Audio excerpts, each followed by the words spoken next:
list that are supporting Kamala. Too. Yeah, seriously, it's like insane. Publicly, openly, like all in. Yes. It's like J-Lo was like his ex-girlfriend, and it's like now deciding she's like warning people against Trump. I'm like, well, wait a second. So how many people did she warn against Diddy? Right. Oh, 0. Okay. Right. Well, maybe we shouldn't trust her opinion. Did you see the Babylon Bees take on it?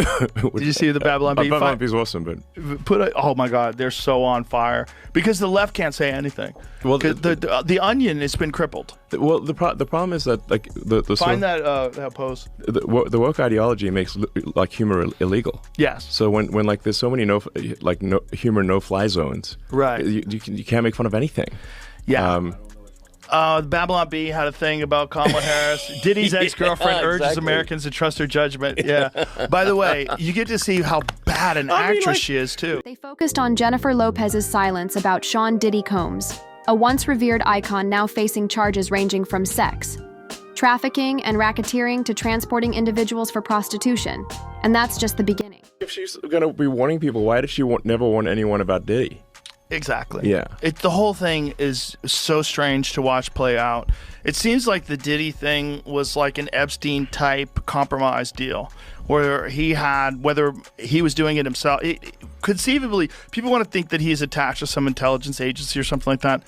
I think he's a gangster who made $1 billion and knew how to control people by compromising them. That's what I think. Whether or not he had help, I don't know. Whether or not he shared some of that information with people so they knew they had compromising stuff on people, I don't know. But clearly he was doing it for his own jollies too. There was something sick about it. Yeah. Elon Musk, the outspoken CEO of Tesla and SpaceX, didn't hold back during the podcast. He called out Jennifer Lopez for staying silent about Diddy's alleged crimes, a side of the mogul the music industry may have long recognized but deliberately overlooked. I mean, but the thing is that people in the music and entertainment industry had to know that Diddy was like abusing, kids, basically. And yet they still fed him kids. And like, where's the accountability? There had to be rumors. There had to be. They had to know. Yeah, they had to know. Cat Williams is talking about it on exactly. Yeah, on that podcast. But like who's feeding him the kids? Right. Yeah, and what videos do they have of these people where they're willing to defend him, and they're willing to keep quiet about all this? Like how many people were compromised? His statement shocked listeners and sparked a reevaluation of the past, leaving us to wonder what secrets have been buried beneath the layers of glitz and success.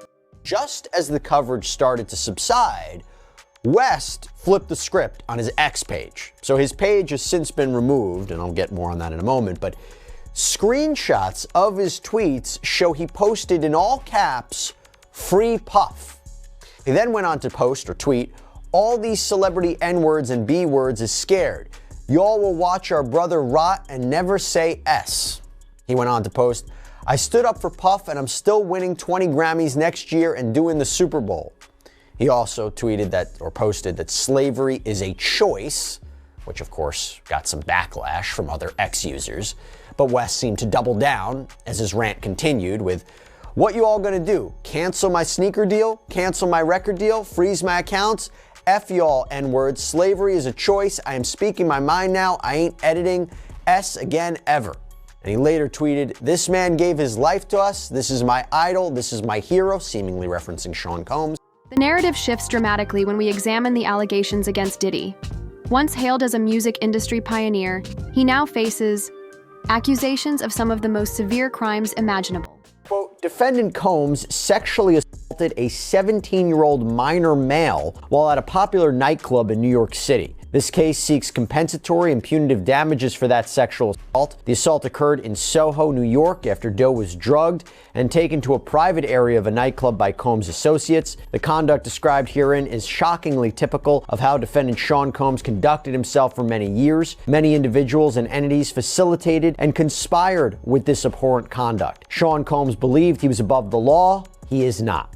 Now, quite the way to start a lawsuit, right? Now, I will tell you, though, it is very characteristic of the lawsuits that have been filed by the attorney behind this one. I'm talking about Tony Busby, that Texas attorney who apparently represents several Combs accusers. So where does Jennifer Lopez fit in? Once romantically involved with Diddy from 1999 to 2001, she now finds her past ties to the mogul thrust back into the spotlight. Having launched a successful career as a dancer and then later an actor, J-Lo, however, had her eyes set on becoming a singer. And instead of taking the usual path into the music industry, J-Lo decided to take a different approach, choosing instead to align herself with Combs. Combs decided he would take from other artists, employ dirty, underhanded tactics, and use his power, money, and prominence in the music industry to make J-Lo's dreams of becoming a successful singer come true. So Combs, along with another powerful music executive, made sure that J-Lo became a star. And in return, Sean Combs received J-Lo's loyalty, support, and most importantly, her silence. Despite her successful career and outspoken political stances, including a fiery speech at a campaign rally criticizing Donald Trump, Jennifer Lopez has remained noticeably silent on Diddy's arrest and the serious allegations surrounding him. Her opponent, on the other hand, doesn't see it that way.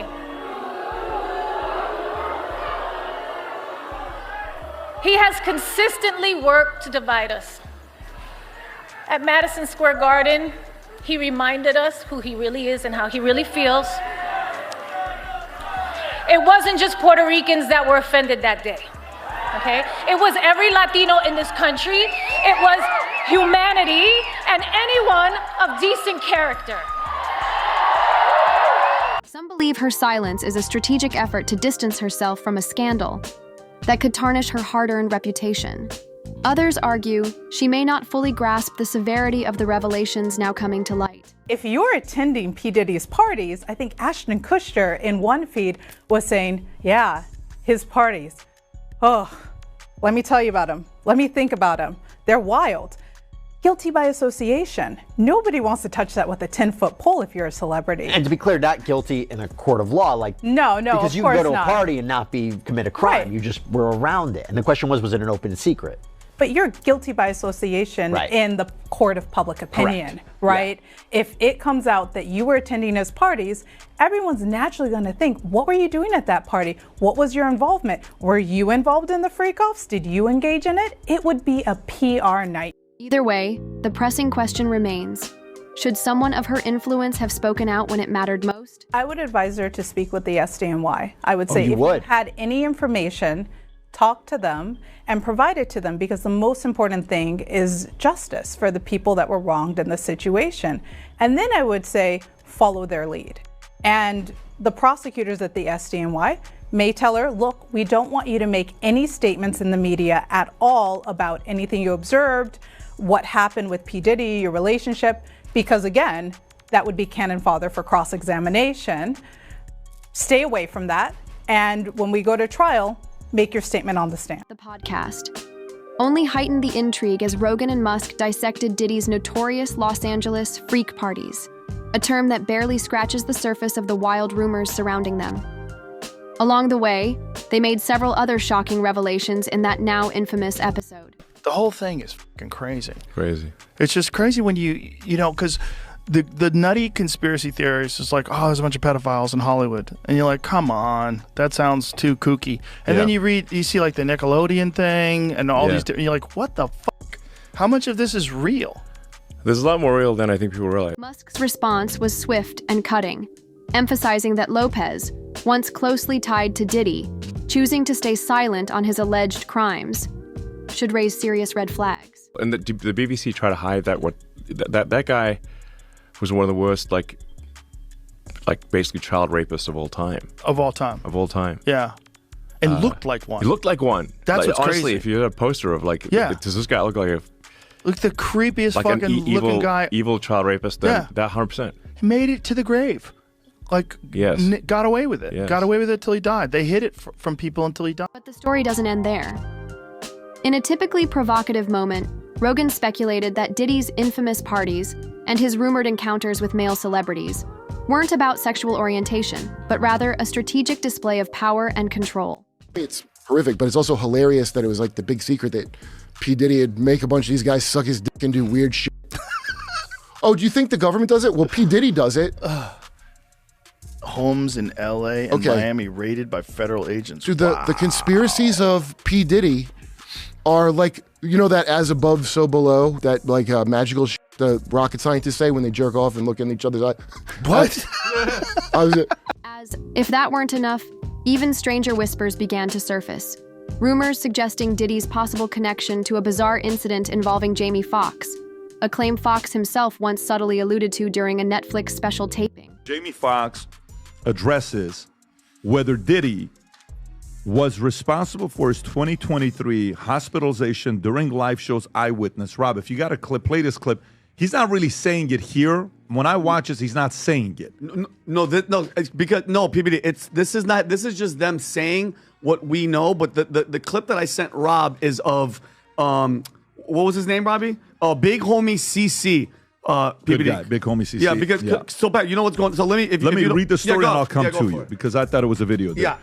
During the tapings of his upcoming Netflix special, what had happened was Jamie Foxx reportedly stated that he was responsible for what happened to him, and Foxx is the one who called the FBI on Combs. For some tier, eyewitnesses claim Foxx hinted at being poisoned by Diddy, an allegation many were quick to dismiss as mere humor. Jamie Foxx took multiple shots at his old friend P. Diddy during his new Netflix stand-up special, What Happened Was. The internet said that Puffy tried to kill me.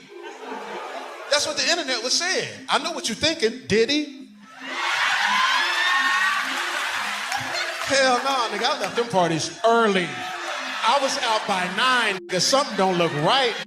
It's slippery in here. Many people were excited to hear what Jamie Foxx would reveal about the Diddy saga on stage, but some are equally skeptical as to why he would not call out Diddy earlier. Still, the mere mention of such an allegation highlights the unpredictable and chaotic nature of Diddy's public persona. Jamie Foxx just recently said that P. Diddy poisoned him, and that's why he got that stroke. I've heard that. He talked about it on stage. He said it? He said it. He got poisoned? He said it. He goes, I didn't have a heart attack because of the vaccine. It was Diddy shutting me up. See if we can find that, because he said it on stage. Diddy was poisoning people. Bro, I think there was some crazy shit going on. Like Cosby shit? Like drugging? Diddy wasn't even that big. I think it was murders. Could do it. There's alleged murder. A bunch of people that got pneumonia, a bunch of convenient people that died of pneumonia. Jamie Foxx addresses whether Diddy was responsible for his 2023 hospitalization while filming Netflix special. Holy shit. Jamie Foxx has a Netflix special. Though Rogan briefly entertained the idea, he later acknowledged that the truth might be far less dramatic, just an offhand remark blown out of proportion. Look at this. The audience members had varying accounts of the comedian's words. Two of them claimed that Foxx said Diddy was responsible for what happened to him, that he's the one who called the FBI on Diddy, who's currently in prison awaiting trial on sex trafficking charges. A source close to Diddy insisted to Daily Mail that there is no truth to Sean Combs putting Jamie Foxx in the hospital. There's no chance it was a joke? I mean, yeah, it was a joke, but joke based on truth or not truth? It is possible. That's totally possible. the Daily Mail. That's totally possible, but it's also possible he was explaining while he wound up going to hospital, and he hasn't talked about it since. He never talked about it. Yet, these whispers add another layer to the mystery, making us question. In a world where every celebrity remark is scrutinized, can any comment truly be taken at face value? Can you tell me now, is there evidence against any major celebrities that you have, and is there anyone that you can name at this moment? I'm not going to name anybody right now, but I do have evidence. Have you had a chance to actually see any videos or text messages or other kind of correspondence that kind of corroborate these stories? All of the above, yes. And not for all 120 clients. I asked for corroboration. What texts, video, pictures, give me dates, venues, give me witnesses. And, we do that. We go through that process. And that's what we're doing. In the high-stakes world of fame, success is fleeting. One moment, a figure is praised for innovation, style, and achievement. The next, they're ensnared in controversies that threaten to erase their legacy. For Diddy, the stakes have never been higher.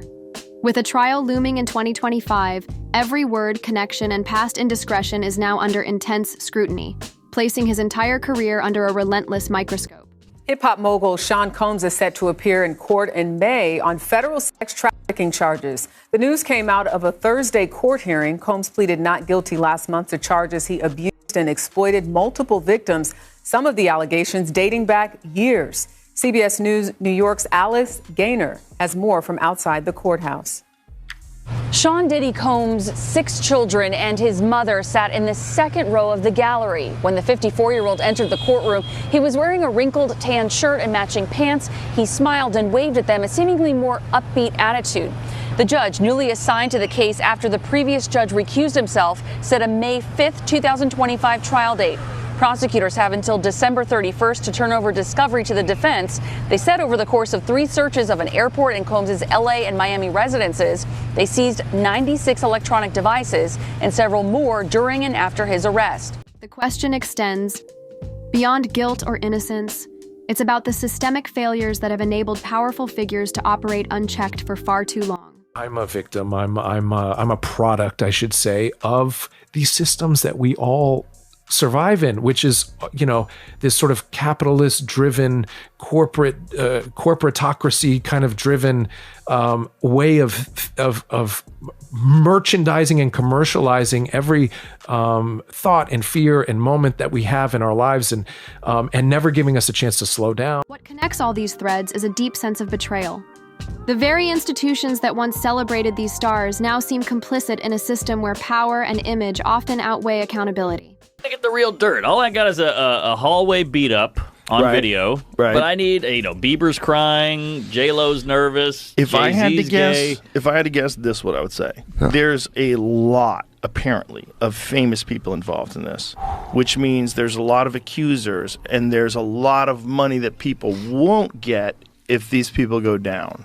Right. So if you're a lawyer, and you're involved in this whole thing, the move would be we could go public with this and this would be the end. That is not our interest. Yeah. Our interest in is a settlement.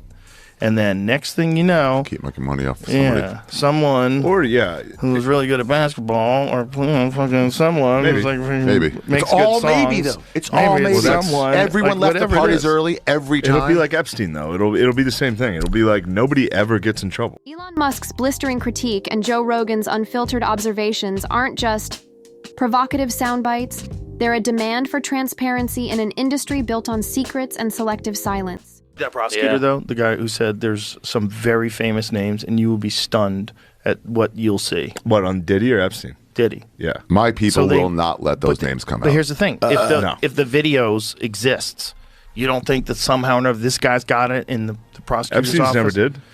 But no one talked about the names, and there was a video, and it was going to come out. It was like they kept quiet about all of it. They never released the names. They never said there was video. No one confirmed anything. It was all just rumor. Joe Rogan's bombshell revelation and Elon Musk's sharp critique force us to face unsettling truths about Hollywood's power and the cost of fame. With each passing day, this scandal unravels further, exposing a tangled web of personal ties, political allegiances, and systemic corruption that challenges everything we once believed. When you think about illegal immigration, do you know how many kids are missing? How many missing and what? Kids that came across the border that are unaccounted for. I saw a number on 300,000 or something like that. Something crazy like that. Yeah. Let's say it's only 10% of that. Sure. That's still insane. Yeah. That's insane. There's thousands and tens of thousands of kids that have been trafficked potentially. I mean, when you know that sex trafficking and child trafficking is a real thing in the world, it's real. Yeah. So if you know that, this whole thing is fucking disgusting and terrifying. Yeah, absolutely. And people are just turning a blind eye to it because their ideology, the left-wing ideology, supports this idea that immigration is overall good and that you have to be a compassionate person to let these people in. As the trial nears and more details emerge, the answers to these questions could ultimately reshape the entire conversation around celebrity accountability. So yesterday, Diddy filed a lawsuit against NBC Universal, Peacock, and Amble LLC for defamation or defamatory statements.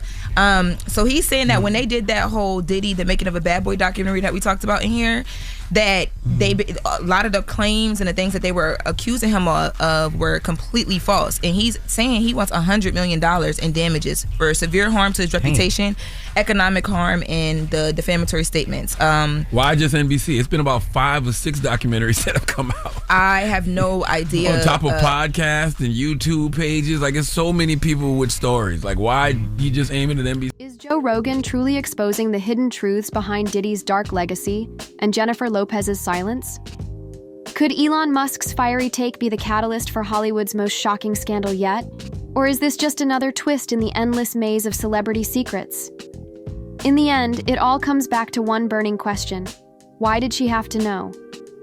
Why did Jennifer Lopez, whose past with Diddy is now under intense scrutiny, choose silence when the stakes had never been higher? In early 2000s, when J-Lo and Combs were an item, J-Lo adapted to Combs' partying lifestyle, and this went on to cause disastrous results 4 days prior to the start of the new millennium. J-Lo and Combs were arrested and taken into custody in New York, not too far from where Combs is currently locked up today. This event went on to create headline after headline, and despite Combs being charged with very serious crimes, J-Lo remained loyal and by his side. J-Lo has stayed silent all these years about the events that transpired that night, and a lot of mystery still remains today about what really happened. These same silent tactics are being employed by J-Lo in present day whenever she's confronted or asked in any way about Diddy, their relationship, what she saw, and what she knows. This is interesting, Natanya. Rodney Jones, also known as Little Rod, is now suing Diddy for sexual harassment. That's something that's been in the headlines for the last couple of days. And there's a very interesting quote from his lawsuit that relates back to you that I want to read because it sort of ties all of this together. And it says, Jones claims in the lawsuit, Mr. Combs shared that he was responsible for the shooting in the nightclub in New York City with rapper Shine.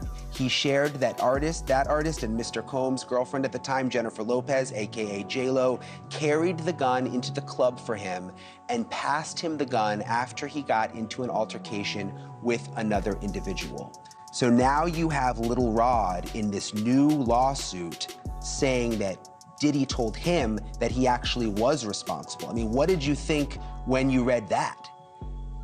Well, I was incensed for a number of reasons. First and foremost, for the past quarter of a century, he's vehemently denied that he was responsible, even though I knew wholeheartedly, and as so many others who were in the club that night, we all knew he was responsible. Stay ahead of every shocking update. Hit like, subscribe, and turn on notifications. The truth is unfolding, and you won't want to miss a single moment of it.